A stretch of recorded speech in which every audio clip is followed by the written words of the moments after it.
Comment un régime peut-il influencer le risque de cancer? Le régime est une arme à double tranchant.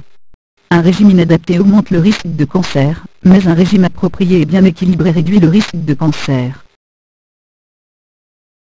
Le régime est l'un des facteurs les plus importants de l'hygiène de vie, et on a estimé qu'il explique jusqu'à 80% de cancers du gros intestin, du sein, et de la prostate.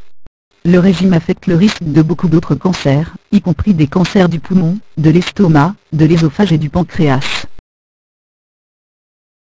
Cancer de la prostate, la consommation importante de viande, particulièrement la viande rouge, augmente sensiblement le risque de cancer de la prostate. Les légumes, particulièrement tomates cuites, réduisent le risque de cancer de la prostate. Lors d'un test clinique, le rôle de la vitamine E, comme facteur de réduction du risque de cancer de la prostate a été établi.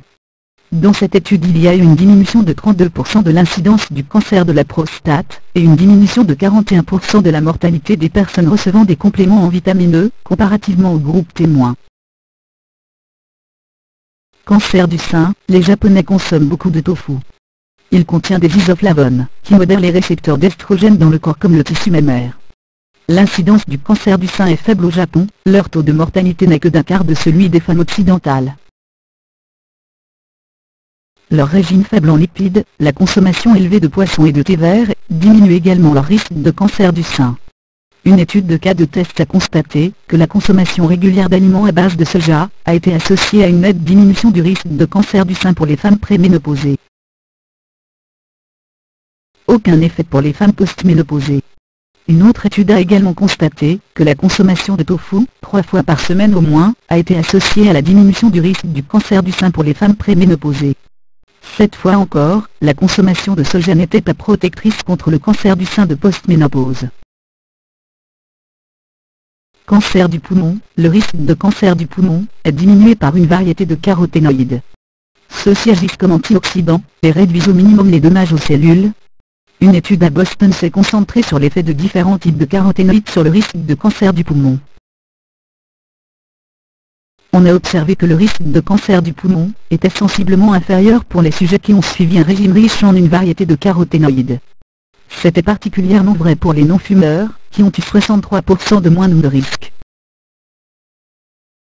Une étude entreprise à Hawaï a présenté davantage de preuves sur l'effet protecteur de certains caroténoïdes contre le cancer du poumon, et cette meilleure protection est obtenue en consommant une variété de légumes, comparativement aux aliments uniquement riches en un caroténoïde particulier.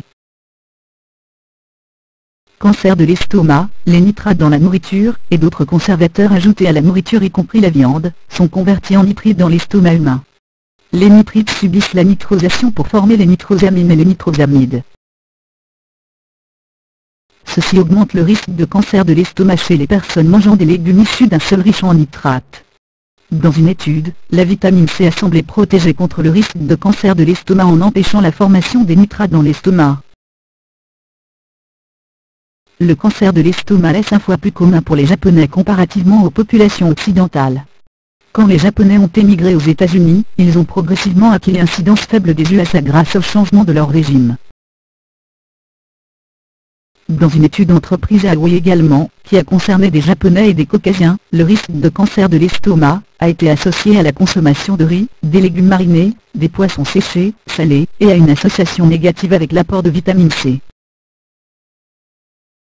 Une étude écologique en Belgique a démontré une relation entre le nitrate, la consommation de sel et le cancer de l'estomac.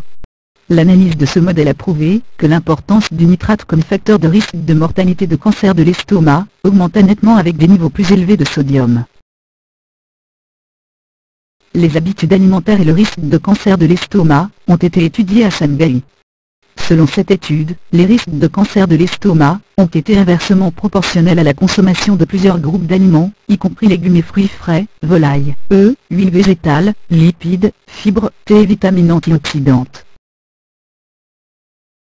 En revanche, les risques ont augmenté avec l'augmentation de la consommation d'hydrates de carbone, la consommation fréquente d'aliments conservés, salés ou frits, et du porridge chaud, ainsi qu'avec les repas irréguliers, rapides et excessifs. Ceci fournit la preuve qu'un régime joue un rôle important dans le risque de cancer de l'estomac. Aucun unique aliment ne peut totalement empêcher le cancer, mais une combinaison équilibrée de différents groupes peut aider. Un un régime approprié pourrait empêcher 3 à 4 millions de cancers par an.